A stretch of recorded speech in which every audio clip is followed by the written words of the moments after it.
Mahiganj college চত্বর প্রাঙ্গণে এবং পুরো অঞ্চলে 5 কিলোমিটার ধরে বিস্তৃত এরিয়াতে আগত উত্তরাং প্রশাসনিক বাধাকে উপেক্ষা করে আজকে এই রংপুরে যে জনসমুদ্র পরিণত হয়েছে, আপনাদের অকুণ্ঠ সমর্থনে আমরা চিরঋণী আপনাদের কাছে প্রণাম নিবেদন করছি।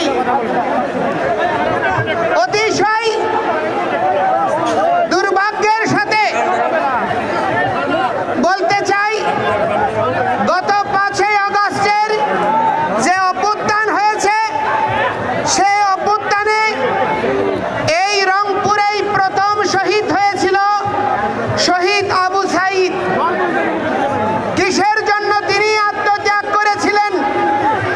তিনি আত্মত্যাগ করেছিলেন বাক স্বাধীনতার জন্য, তিনি আত্মত্যাগ করেছিলেন গণতন্ত্রের জন্য, তিনি আত্মত্যাগ করেছিলেন সহাবস্থানের জন্য, তিনি আত্মত্যাগ করেছিলেন মর্যাদাপূর্ণ একটি জাতি পরিণত করার জন্য। শহীদ রুদ্র আত্মাহুতি দান করেছেন সে আন্দোলনে, একজন মুসলমান, একজন হিন্দু। এভাবে পরস্পরের পাশে দাঁড়িয়ে অভ্যুত্থান সাধিত হয়েছে। যাদের আত্মত্যাগ আর বলিদানের বিনিময়ে এই অভ্যুত্থান হয়েছে, তারা কি তার মূল্য পেয়েছে? তারা কি তার মূল্য পেয়েছে? আজকে দেখুন, নেট স্লো করে দেওয়া হয়েছে, প্রতিটি জায়গায় সমাবেশে নেট স্লো করে দেওয়া হচ্ছে।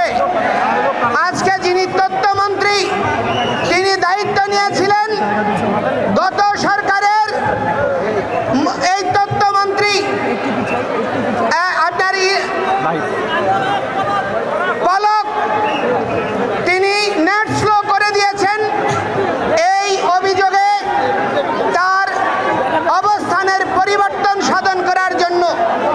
কিন্তু অতিশয় দুর্ভাগ্যের বিষয়, কি পরিবর্তন দেখছি যে আগের চেয়েও একই রকম অবস্থা, কোনো পরিবর্তন হয়নি।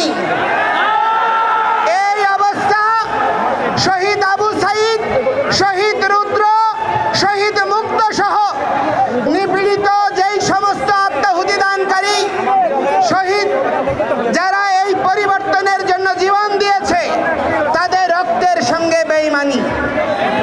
এই অবস্থা আমরা মেনে নিতে পারি না।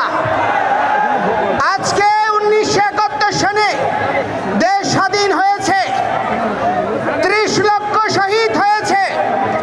যশোর যে মুক্তিযুদ্ধ জাদুঘর রয়েছে খুলনাতে, তার তত্ত্বাবধানে 40 খণ্ড বই প্রকাশিত হয়েছে। সেই 40 খণ্ড বই এবং বাকি যে সার্ভে হয়েছে 24টি জেলায়, 64টি জেলায় 30 লক্ষ শহীদের 2/3 হচ্ছে হিন্দুরা। 1 কোটি শরণার্থী হয়েছে। এটা আমার পরিসংখ্যান নয়, জাতিসংঘ সহ অক্সফাম থেকে শুরু করে যতগুলো আন্তর্জাতিক সংস্থার পরিসংখ্যান, সেই পরিসংখ্যান বলে যে সেই 1 কোটি শরণার্থীর মধ্যে 70% হচ্ছে হিন্দুরা, যাদের বাড়িঘর ধ্বংস হয়েছে, লুটপাট হয়েছে, তার প্রাপ্ত মর্যাদা পায়নি।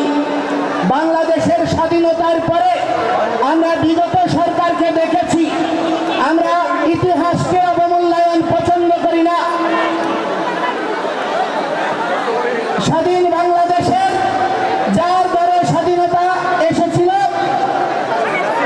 সেই শেখ মুজিবুর রহমান, ওনাকে শুধুমাত্র একক সম্মান প্রদর্শন করার জন্য প্রচেষ্টা করে শহীদ তাজউদ্দিন, আপনার 4 জাতীয় নেতা মাওলানা ভাসানী এবং মনোরঞ্জন ধর, কমরেড মণি সিং থেকে শুরু করে অনেক অগণিত কৃতি ব্যক্তির মূল্যায়ন হয় নাই।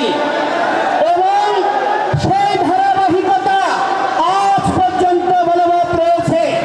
যেই সমস্ত 9 জন শহীদ হয়েছে, তাদের নামে স্মৃতি ফাউন্ডেশন বলেন, সরকার বলেন, আজ পর্যন্ত কোনো দৃষ্টান্তমূলক পদক্ষেপ পদক্ষেপ গ্রহণ করে নাই।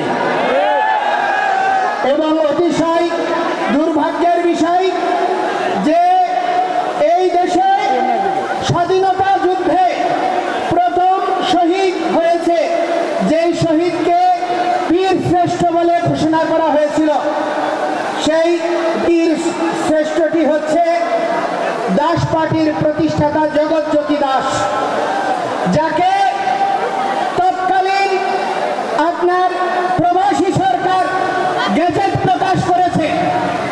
আকাশবাণী, স্বাধীন বাংলা বেতার কেন্দ্র থেকে শুরু করে প্রতিটি সংবাদ মাধ্যম থেকে প্রথম বীরশ্রেষ্ঠ হিসেবে স্বীকৃতি দেওয়া হয়েছে। কিন্তু দেখা গেল কি 72-এ এসে সরকার গঠন হওয়ার পরে শুধু হিন্দু অজুহাতে তাকে স্বীকৃতি দিতে হবে বলে কোনো সেনাবাহিনী ছাড়া অন্য কোনো সেক্টরের কাউকে আর বীরশ্রেষ্ঠ খেতাব দেওয়া হয়নি এবং সেই জগৎজ্যোতি দাসের বীরশ্রেষ্ঠ খেতাব কেড়ে নেওয়া হয়েছে শুধুমাত্র হিন্দু হওয়ার অপরাধে। আজকে বাংলাদেশে যে নির্যাতন নিপীড়ন হচ্ছে 5ই আগস্টের পরে এবং বিগত 53 বছর ধরে প্রতিটি সরকার যখন বিশ্ব মিডিয়া বিশ্ববিবেক চিৎকার করে বাংলাদেশের মানুষ সোচ্চার হয়, বাংলাদেশের সংখ্যাগরিষ্ঠ জনগোষ্ঠী অসাম্প্রদায়িক, এই অসাম্প্রদায়িক জনগোষ্ঠীর মাঝে বিভিন্ন গণতান্ত্রিক রাজনৈতিক দলগুলির মাঝে ঘাপটি মেরে থাকা যেই সমস্ত উগ্রবাদীরা লুকিয়ে আছে তাদেরকে চিহ্নিত করার সুযোগ থাকার পরেও তাদের দ্বারা নিপীড়ন নির্যাতন অবর্ণনীয়ভাবে হওয়ার পরেও দৃশ্যমান কোনো পদক্ষেপ কোনো সরকারই গ্রহণ করেনি। শুধুমাত্র হিন্দু জনগোষ্ঠী, সনাতনী জনগোষ্ঠী নিপীড়িত হওয়ার কারণে আজকে সদস্য ছাত্র সচিবালয়ে ঢুকে যদি পরীক্ষার আপনার পরিবর্তন হয়ে যায়, পরীক্ষাবিহীন পাশ হয়ে যায়, বিগত 5ই আগস্টের পরে সরকার পরিবর্তনের পরে যেখানে আন্দোলন হয়েছে সেখানেই স্বীকৃতি মিলেছে, পরিবর্তন এসেছে। কিন্তু আজকে 3 মাস হয়ে যাচ্ছে, দৃশ্যমান কোনো অগ্রগতি তো নাই, বরঞ্চ প্রতিটি জায়গায় হিন্দু বাড়ি ঘরে এখনো লুটপাট, অগ্নিসংযোগ চলছে, এখনো চাঁদাবাজি চলছে, এখনো চাকরির ছুটি চলছে। আপনার রংপুরে গত 1 সপ্তাহের মধ্যেও চাকরির ছুটি হয়েছে প্রশাসনের উপস্থিতিতেই। অতিশয় দুর্ভাগ্যের বিষয়, এই অবস্থা অপরিবর্তিতভাবে চলতে আছে। তার কারণটা কি? তার কারণটা হচ্ছে এই উগ্রবাদী গোষ্ঠীর মধ্যে সঙ্গে সরকারের একটি অংশ, রাজনৈতিক একটি অংশ এবং এই উগ্রবাদী গোষ্ঠী সম্মিলিতভাবে এই বাংলাদেশ থেকে সনাতনী সংখ্যালঘু জনগোষ্ঠীকে উচ্ছেদ করার প্রচেষ্টা চালাচ্ছে। আমরা এই ভূমির ভূমিপুত্র, কোন অবস্থায় এই স্থান থেকে আমাদেরকে ছুড়ে ফেলা যাবে না। আমরা মুঘল নই, আমরা ওলন্দাজ নই, আমরা ফরাসি নই, আমরা ব্রিটিশ নই, আমরা উনআশি, আমরা এই বঙ্গ, যিনি প্রহ্লাদ মহারাজের পৌত্র, যিনি বলি মহারাজের পুত্র, সেই বঙ্গ মহারাজ বঙ্গের নামানুসারে যেই বঙ্গভূমি, আমরা তার উত্তরাধিকার। আমাদের এখানে প্রথম অধিকার রয়েছে। আমাদের অধিকারকে অস্বীকার করার কোন প্রচেষ্টা সনাতনীরা আর মেনে নেবে না। বহু নিপীড়ন হয়েছে, বহু নির্যাতন হয়েছে, সনাতনীদেরকে বিভক্ত করে রাখা হয়েছে। হয় আওয়ামী লীগ, নয় বিএনপি, নয় জাতীয় পার্টি, বিভিন্ন দলীয় তকমায় বিভক্ত করে রাখা হয়েছে। আজকে সেই সমস্ত দালালদেরকে আমরা সাবধান করে দিতে চাই। ঐক্যের সুবাতাস বয়ে বেড়াচ্ছে। এখানে কেউ বিভক্ত করতে চাইলে সে যেই হোক তাকে আমরা ছুঁড়ে ফেলবো। বিভক্তকারীকে আর স্থান দেব না। আপনারা স্থান দেবেন? কোনো অবস্থায় আমরা বিভক্ত হব না। ঐক্য পরিষদ, পূজা পরিষদ, জন্মাষ্টমী পরিষদ, বিদ্যার্থী, ইসকন, জাগো হিন্দু মহাজোট, যত সংগঠন রয়েছে সব সংগঠন একীভূত হয়ে আজকে সম্মিলিত সেনাবাহিনী জাগরণ জোট হয়েছে, এই ঐক্যকে প্রতিহত করা যাবে না। এই অবস্থা দেখে আজকে তারা ভীত হয়ে গিয়েছে। প্রতিটি জায়গায় জায়গায় সাবুটেজ তৈরি করা হচ্ছে, ঘটনা প্রবাহের জন্য দেওয়া হচ্ছে। আজকে আপনার সৈয়দপুর, জলঢাকা, দিনাজপুর থেকে শুরু করে বিভিন্ন জায়গা থেকে আগত শত শত বাসকে পথে আটকে রাখা হয়েছে, হামলা করা হয়েছে। দু তিনজন আমাদের আহত ভাইকে কিছুক্ষণ আগে পুলিশ কমিশনারের নেতৃত্বে রংপুর মেডিকেলে নিয়ে যাওয়া হয়েছে। তাদের অবস্থা আশঙ্কাজনক। অপরাধ কি? সনাতনী ঐক্যে যোগ দেওয়া। এই অপরাধে আজকে আমাদেরকে দমিত করার প্রচেষ্টা হচ্ছে।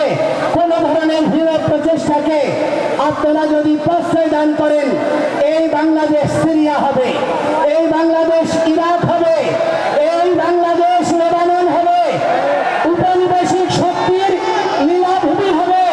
এই দেশে কোন সরকার, কোন রাজনৈতিক দল স্থায়ী ক্ষমতা উপভোগ করতে পারবেন না। বিদেশি শক্তি এখন থেকেই তো বাংলাদেশের জায়গায় ক্ষমা দেওয়ার জন্য প্রচেষ্টা করছে। আমরা বাঙালি, আমরা বাংলাদেশি, আমরা জীবিত থাকতে আমাদের জননী জন্মভূমিষ্ঠ স্বর্গাদপি গরীয়সী। আমাদের মা এবং জন্মভূমি একই সমান। আমাদের মা যেমন আমাদের পূজ্য, এই জন্মভূমি পূজ্য। আমাদের 1 ইঞ্চি ভূমিকে নিয়ে কাউকে আমরা ছিনিমিনি খেলতে দেব না। আজকে এই ঐক্যবদ্ধ গণতন্ত্র, সমতা, সাম্য, মৌলিক অধিকারের দাবিতে আমরা যখন সংঘবদ্ধ হয়েছি, যে জাতি জাতীয় পতাকা উত্তোলন করে, জাতীয় সঙ্গীত গেয়ে, সাম্যের কথা বলে, যে কোনো কর্মসূচি শুরু করে, সেই জাতিকে আজকে অতিশয় দুর্ভাগ্যের বিষয়, রাষ্ট্রদ্রোহের মামলায় আমাদেরকে আসামি করা হচ্ছে। অথচ যারা এই জাতীয় পতাকায় চাপ তারা লাগিয়েছে, জাতীয় পতাকা ছুঁড়ে ফেলেছে, জাতীয় পতাকা পদদলিত করেছে, জাতীয় পতাকা আর জাতীয় সঙ্গীত পরিবর্তন করতে চেয়েছে, এই সরকার প্রশাসন তাদের বিরুদ্ধে একটি পদক্ষেপ গ্রহণ করেনি। এই অবস্থা প্রমাণ করে পক্ষপাত দুষ্ট সরকার। এই সরকার মৌলিক গণতন্ত্রে, সাম্য, সমতায় বিশ্বাস যদি করেন, সকলের প্রতি সমান পদক্ষেপ গ্রহণ করুন। আজকে আমরা যখন কর্মসূচি করতে গিয়েছি, জেলা স্কুল থেকে এখানে আমাদেরকে ট্রান্সফার করা হয়েছে, আমাদেরকে হোটেল ছাড়তে বাধ্য করা হয়েছে পুলিশ সুপারের নির্দেশে। আমি বলতে চাই, আজকে ডিসি মহোদয় বলছে রংপুরের লোক না হলে নাকি কথা বলা যাবে না। আরে ভাই, তুমি আমার টাকায়, আমার ট্যাক্সে তুমি চাকরি করছো।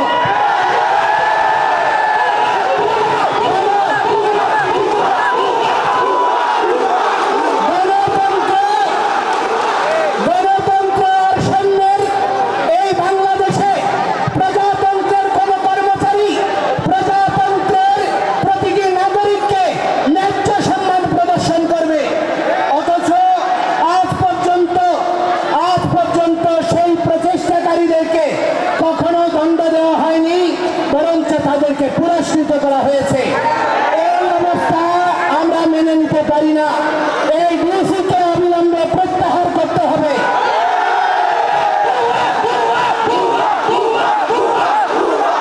আমি বলতে চাই, আমি এই বৃহত্তর রংপুর সেনাবাহিনীকে আমি কৃতজ্ঞতা জানাই, ধন্যবাদ জানাই।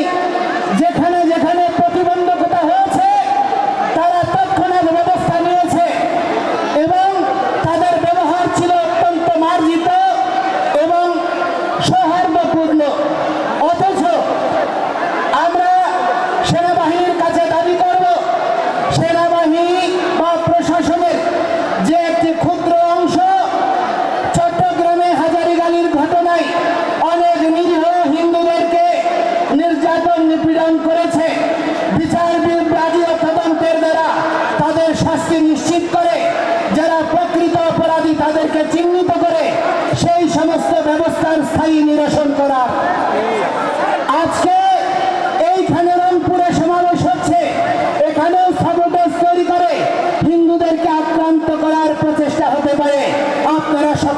সাবধান থাকবেন।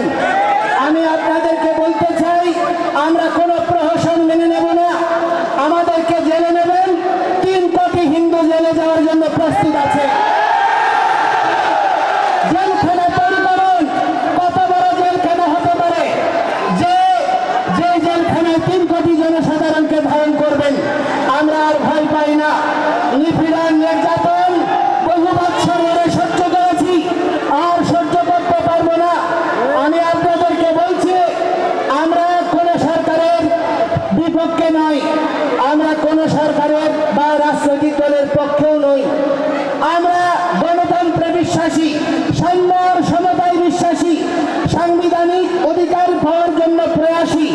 আমাদের এই মৌলিক দাবিকে ভিন্ন খাতে প্রবাহিত করার প্রচেষ্টা করবেন না।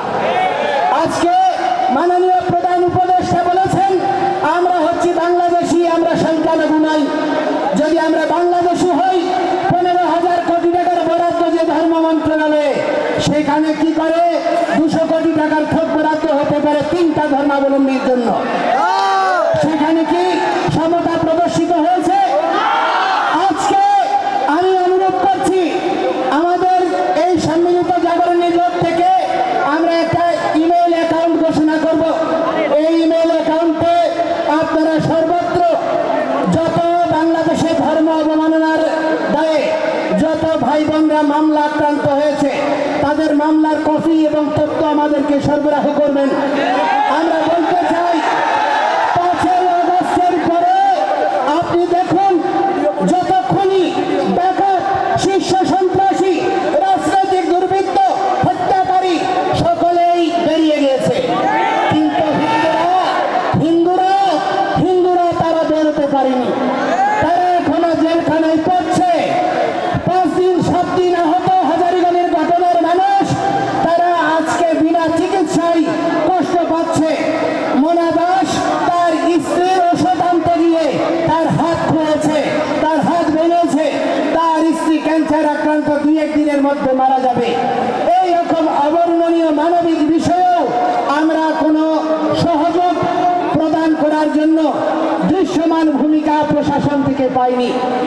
আমি চট্টগ্রামের কৃতি সন্তান বিশ্ব নাগরিক ডক্টর মোহাম্মদ ইউনূসকে বলবো, আপনি দেশে পরিবর্তন আনতে চেয়েছেন, আমরাও পরিবর্তনের সমর্থক। আমরা ব্যাকডেটেড নই, আমরা হিন্দুরা কোনো রাজনৈতিক দলের দালাল নই। বাংলাদেশে পরিসংখ্যান করে দেখুন, হিন্দুরা প্রতিটি রাজনৈতিক দলকে ভোট দিয়েছে। এই দুর্বলতা, হিন্দুদের প্রতিটি রাজনৈতিক দলের প্রতি সমর্থন, এই দুর্বলতায় আজকে হিন্দুদেরকে দেশ ছাড়া, বিদেশ ছাড়া করার জন্য বাধ্য করছে। আমরা আজকে থেকে আর কোন রাজনৈতিক দলের সমর্থক নই। যে দল আমাদের কথা শুনবে, যে দল আমাদের ম্যান্ডেট নিয়ে আমাদের দাবি পূরণ করবে, আমরা শুধুমাত্র তাদেরকেই ভোট দেব। আমাদেরকে ছাড়া যদি এই যে সংবিধান সংস্কার কমিশন গঠন করা হয়েছে, সেখানে যদি আমাদের কমিশনগুলোতে সংখ্যালঘু প্রতিনিধি না দেওয়া হয়, আমাদের যে ধর্মীয় আইন, পারিবারিক আইন এবং দেশে সহাবস্থান, সাম্য, নিরপেক্ষতার ভিত্তিতে সংবিধানে যদি আমাদের অবস্থান সুনিশ্চিত না হয়, কোনো পরিবর্তন আমরা মেনে নেব না। এবং আমরা বলতে চাই, আমাদেরকে যুক্ত করুন, আমরা আপনাদের সহযোদ্ধা হব। আমরা রাষ্ট্র বিনির্মাণে সহযোগী হতে চাই, ক্ষমতা নিয়ে নয়। আমরা উপদেষ্টা হতে চাই না, এই সাধু সন্তরা রাজনীতি করে না। আমরা কখনো রাজনীতি এই গন্ধময়ী পথে বিচরণ করতে চাই না। রাজনীতি মানে হচ্ছে উত্তম নীতি, আদর্শিক নীতি, যা প্রজার জনকল্যাণের জন্য নিহিত। এইরকম মানসিকতা সম্পন্ন রাজনৈতিক দলগুলো রাজনীতিকে আমরা সমর্থন করতে চাই। সেজন্য আমি আপনাদেরকে বলবো, দয়া করে আমাদেরকে নিয়ে ছিনিমিনি খেলবেন না এবং এই আগ্রহ অবশ্যই দ্রুততম সময়ে পরিপূরণ করুন। আমাদেরকে ইন্ডিয়ার দালাল, আমাদেরকে আওয়ামী লীগের দালাল, এইসব ট্যাগ দিয়ে বহু রাজনীতি করেছেন, বহুদিন চালিয়েছেন, আর চালানো যাবে না। আজকে আমরা আর বিভক্ত নই। আজকে নারায়ে তাকবীর, আল্লাহু আকবার, এটি আল্লাহর পবিত্র নাম। এটি যদি ইসলামী নিলে দোষ না হয়, এটা সৌদি আরবের যদি স্লোগান না হয়। জয় শ্রীরাম আমার প্রভুর আরাধ্যের নাম, আমার আরাধ্যের নাম, আমার ভগবানের নাম, আমার প্রভুর নামকে কি করে তোমরা ভাই আরএসএস এর ট্যাগ দিচ্ছ, বিজেপির ট্যাগ দিচ্ছ? এটা কি ধর্ম অবমাননা নয়? আজকে আমি বলতে চাই, এই সীতাকুণ্ড বাংলাদেশের ঐতিহাসিক তীর্থভূমি, ভগবান শ্রীরামচন্দ্র সীতার সঙ্গে জড়িয়ে রয়েছে। এই বাংলার সঙ্গে অযোধ্যার রাজ্য জড়িয়ে ছিল, তাহলে রাম কি এই বাংলার নয়? তাহলে ভগবান শ্রীকৃষ্ণ তিনি এই দিনাজপুরে এসেছেন, পাণ্ডবদের সঙ্গে অজ্ঞাতবাসে বিরাট রাজ্যে যোগদান করেছেন, তিনি কি এই বাংলার নয়? আমার ধর্মকে নিয়ে কেন রাজনীতি দেওয়া হচ্ছে? আজকে আমাদেরকে জঙ্গি বলা হচ্ছে। কারা জঙ্গি? আজকে হামলা করে সমাবেশে আগত আমাদের ভক্তদেরকে হামলা করে তারা প্রমাণ করে দিয়েছে কারা জঙ্গি। আমরা জঙ্গি নই। অথচ কখনো ইসলামকে জঙ্গি দিচ্ছে। আরে ভাই, যেই দেশ জঙ্গি দমনের সারা পৃথিবীতে নেতৃত্ব দিচ্ছে, যেই দেশ এখনো তাদের সঙ্গে জঙ্গি দমনে সহায়ক চুক্তি করে আজকে তাদের সঙ্গে কাজ করছো, যদি জঙ্গি হয় সেই ইসলামের ভক্ত কি করে আমেরিকায় গোয়েন্দা বিভাগের প্রধানের দায়িত্ব